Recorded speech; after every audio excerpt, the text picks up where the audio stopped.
Hi, everyone, and welcome to another edition of Words, Images, and Worlds. This episode is somewhere in the 120s or 30s, I think. I've done quite a few of these, and glad to be joined on this episode by author Ben Guterson. Ben, welcome. Thank you very much, Jason. It's a pleasure and a thrill to be talking to you today. It's absolutely my pleasure to talk to you, and thanks for saying yes. And we had originally planned a date a little bit later, but then today worked out well for both of us. So that is a wonderful kismet kind of moment. So thank you for jumping up. For sure. Yeah. So I know that you've had a history in education because you're just telling me that. And just curious about your path to writing and creating. What is it about the world of authoring that has drawn you in? Well, like I'm sure maybe the majority, if not all, authors, of course, I always loved books and was a huge bookworm as a kid, and still to this day, I love to read. Always been, entranced by the world of stories, and I've always loved kids literature, children's literature. Even as I've grown older, I keep returning to classics or books that I read when I was in elementary school or middle school myself. And it was maybe about 10 years ago now that I thought I would try my hand at actually authoring a kid's book. I really didn't have much background at all in writing. I had been a school teacher for 10 years. I worked at Microsoft near Seattle for many years. But because of my love of literature, I just thought I'd give writing a try and didn't really go anywhere until, like I say, about 10 years ago, I started trying to write a kid's book. And it's just that love of children's literature that led me forward with that. And eventually it turned into a book called Winter House, which turned into a trilogy. And it's just sort of gone from there. And I've really found a very comfortable and exciting space in writing for middle grade audiences. Yeah, and then I was going to say your work speaks so well to like upper elementary, middle grade, somewhere in that zone. Although older readers can enjoy your books as well. And children's literature has just it's sort of exploded in the past 10 or 20 years, really. Um, Yeah, I mean, it really seems to. I mean, you make an interesting point. I've been surprised and, of course, pleased to see actually how many adults like to read middle grade literature. I think they find something very comforting in those stories. Maybe they bring back something from their own childhood, or maybe just a way of escaping some of the travails or difficulties of mhm. culture nowadays, or books for adults, or even YA books. But middle grade, I've been really surprised to see how many older people really enjoy reading stories written for those audiences. Absolutely. I know lots of scholars even that enjoy young adult middle grades literature, and it's absolutely literature. I don't think we need to define it in any depreciating way. It's absolutely entertaining and also powerful stuff. So, tell us a little bit about Winter House. There's a little mystery angle, and being a visual person, I also enjoy the illustrations that are part of the trilogy. I think that's Chloe Bristol that does those. Um, Yeah. Well, Chloe was phenomenal. I'll say a word or two about her in just a moment, because absolutely her illustrations really brought the stories to life. And you always feel fortunate as an author to become paired with such a talented, lovely illustrator, because those images remain in people's minds after they've left the story behind. They think in terms of those illustrations. Um, mhm. but I wrote Winter House, as I indicated. I was just hoping to write one book and have it published, and I had a dream of publishing a book someday, and was really surprised that it ended up being suggested by my eventual editor, Christy Ottaviano, to write a trilogy. So that was really exciting to do. But I've always been interested in mystery suspense type stories. I often tell people I loved reading a book called The House with a Clock in Its Walls by John Bellairs when I was in fifth grade. Something about the magic in that story, and about a young boy sort of entering into a world of magic, and overcoming some of his own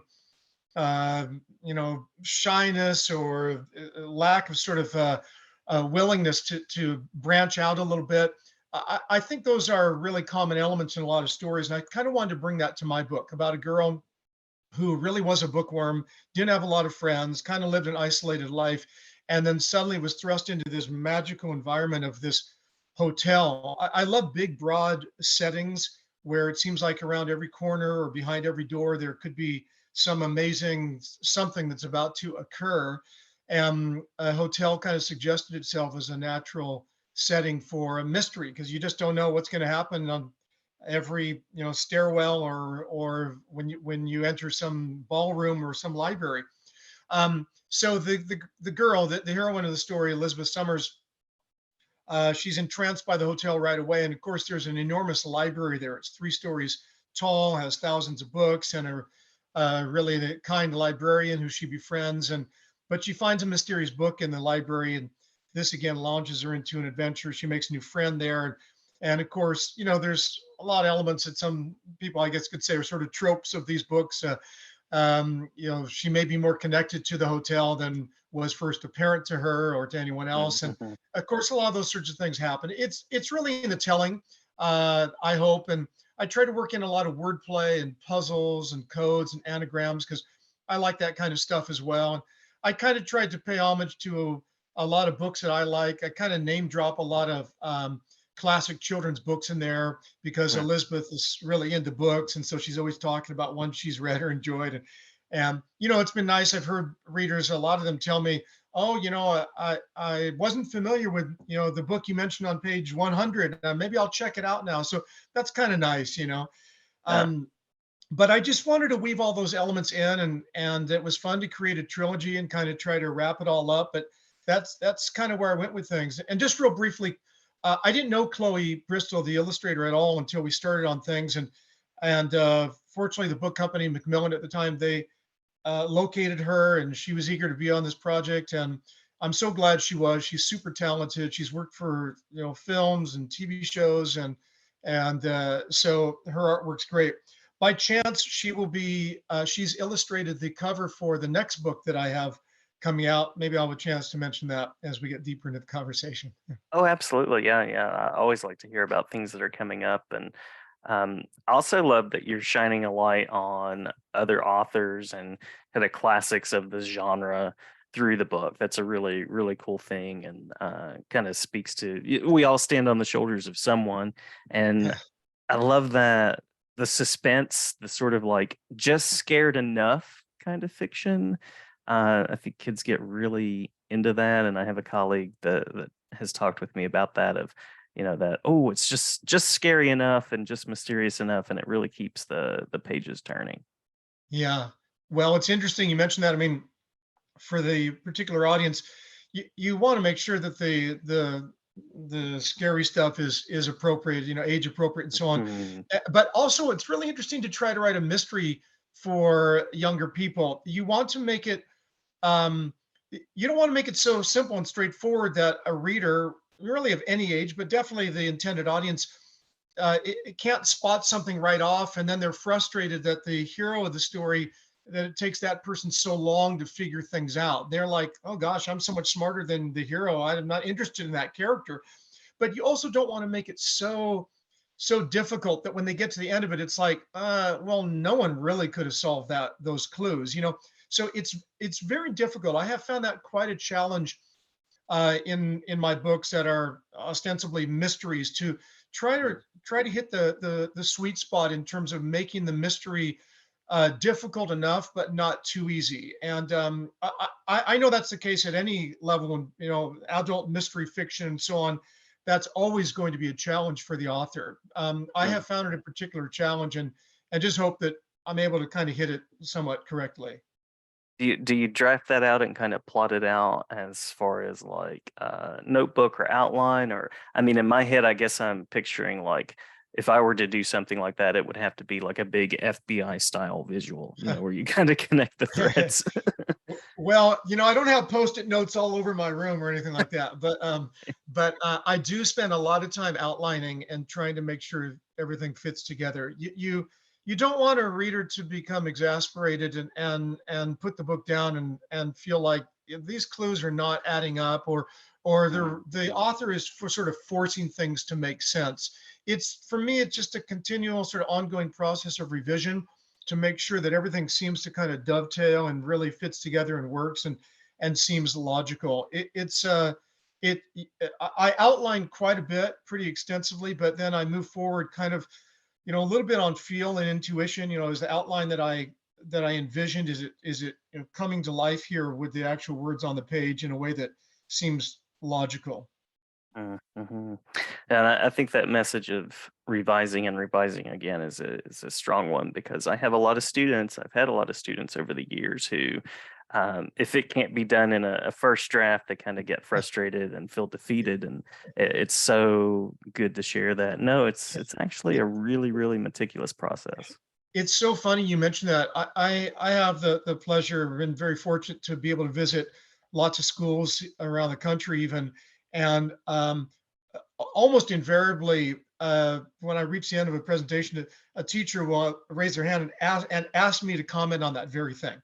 because they want to impress upon their students this notion that, hey, you guys, you can't just write something in 10 minutes and say I'm done, and I totally understand the impulse, because I taught English and writing to high school, middle school kids for 10 years myself, and I saw that same thing, and teachers want to have their students exposed to the reality of an author coming to them and saying, "Hey, look, when I wrote this book, I had to revise like scores of times this great thing that I was inspired to write, but I had to just keep honing it and working away at it again and again and again." It's a message that is absolutely accurate, and it is good for younger people to hear that message and realize it does take a lot of work. And that also speaks to it's the importance of thoughtful feedback, and feedback should never be a message that, oh, you're just not good at this, oh, it's just time to try something else. um, Especially, again, thoughtful feedback. Yeah, I mean, when feedback is offered and received in a spirit of, we're trying to make something better rather than I'm trying to criticize you, then Mhm. everyone can move forward. And if everyone has that mindset, it's a really positive environment. Absolutely, absolutely. I also want to ask you about the Einsteins at Vista Point, and sort of balancing. So there's some mystery to that book, but then you also balance some processing, some grief, some real life questions through that as well. So what was the balance of that like? Well, yeah, I wanted to try something different. I really enjoyed the Winter House books, and they're, I think, a lot of fun, kind of in the maybe sort of more standard fantasy, or what's called urban fantasy, where it's kind of this world with some slight differences. And I loved operating and working in sort of that domain. The Einsteins of Vista Point, I very consciously tried to write a more serious book, and I recognize that there are a lot of readers who they sort of want an author to kind of write the same sorts of things over and over again, and that's fine. I totally understand that. And but I wanted to try to write a book that was a little more serious, I guess you could say, and dealt with sort of harder issues. So Mhm. I was really inspired by an actual place. It's near Portland. I live in the Pacific Northwest near Seattle. There's this beautiful overlook above the Columbia River on the Oregon side, dividing Oregon and Washington State. A beautiful stone overlook building. It's called Vista House. Actually, it was built in 1918. And I went there once, and I was really struck by the starkness and beauty of this place. And the location stayed in my mind. And I started thinking it would be really cool if, like, what if a family bought this place? And then I Mhm. thought, well, why would a family buy this place? Maybe over the years this tower got all dilapidated and it was all broken down, and so then the family was able to buy it and they wanted to fix it up. And then I thought, well, what if the family itself needed some fixing up? What would have been the problem in that family? And then it sort of came to me, this thought, that what if they'd lost a member of their family and they were in need of real healing, particularly the now the youngest remaining member of the family. And so I tried to kind of work all that together, the family repairing their lives and repairing this tower, and the boy going through this grief and needing a new friend and a new environment. And I just tried to put that all together, and then also weave in, a mystery and some of the code stuff that I like to do. There's a medallion inside the tower with a coded message on it. And I tried to work it all together, but I tried to operate in a little bit more of a serious kind of issue driven, if you will, vein Mhm. in the Einstein's of Vista Point. So I wanted a different challenge than I did in the Winter House books. And I love that there's that similarity in some ways to like that through line of your work, but then you also kind of tackle new things as well. Yeah, yeah, it's fun. New challenges I enjoy. Yeah, yeah. So speaking of new challenges, you mentioned you have a book that is in development. I think is it 2024? This is being released. Yeah, it'll be out in early February. So it's like 7 or 8 months or so. As I'm sure you know, publishing has its own pace, and although I'd love for the book to be out tomorrow, it'll be out next February, which is great. I'm really eager for it to be released. It's the first of a 2 book series, and this book is will be called The World Famous Nine. Mm. I've The setting is a fictional, of course, the largest department store in the entire world. It's this 19-story tall uh, palace of miracles, I guess you could say. And I've set it in southern Siberia. And it has everything you can imagine in a department store and way more. Every kind of, including a big Ferris wheel on the roof, and every kind of store, and bookstore and toy store and pet store and bakeries and restaurants and bowling alleys and movie theaters and everything in this department store. And of course, there's a young boy. His grandmother owns and runs the department store, and he's spending the summer with her. And as you might guess, there's a mystery. An old family heirloom that went missing decades before is rumored to perhaps resurface that summer. And the boy's grandmother is worried that if the wrong people discover it before she does, it could lead to some bad to a calamity actually for this department store. So the boy, Xander Olinga is his name, has to help and then eventually figure out how to make sure that this object doesn't fall into the wrong hands. So and he makes a friend along the way, and he learns about himself and all that. It was a lot of fun to work on this book. And as I mentioned, Chloe Bristol is has done the cover. Another fine artist is doing the interior illustrations, but I just want to mention Chloe because she's doing the cover. So yeah, I'm excited about the book.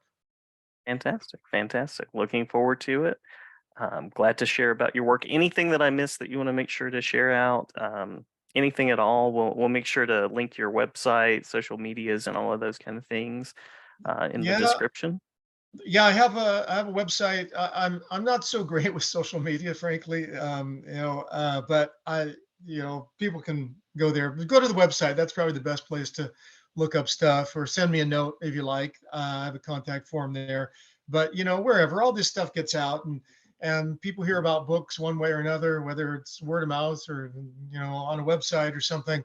I just remain really thrilled to be able to write books for young people. I love stories. I've been enchanted by stories my whole life, and to be able to write them for young people, and to think maybe a young person is receiving some of the pleasure of reading a book that I received when I was that age, to me is sort of a full circle thing, and it's pretty amazing for me to think of that. So if I can contribute to the love of books for young people, that's fantastic. There's a ton of great books out there for people to read.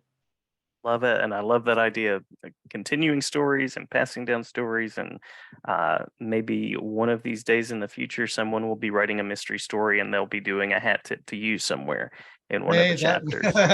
that would be pretty amazing to me for sure. Well, thanks so much for your work and your words, and thanks for jumping on and joining me and talking with me a little bit.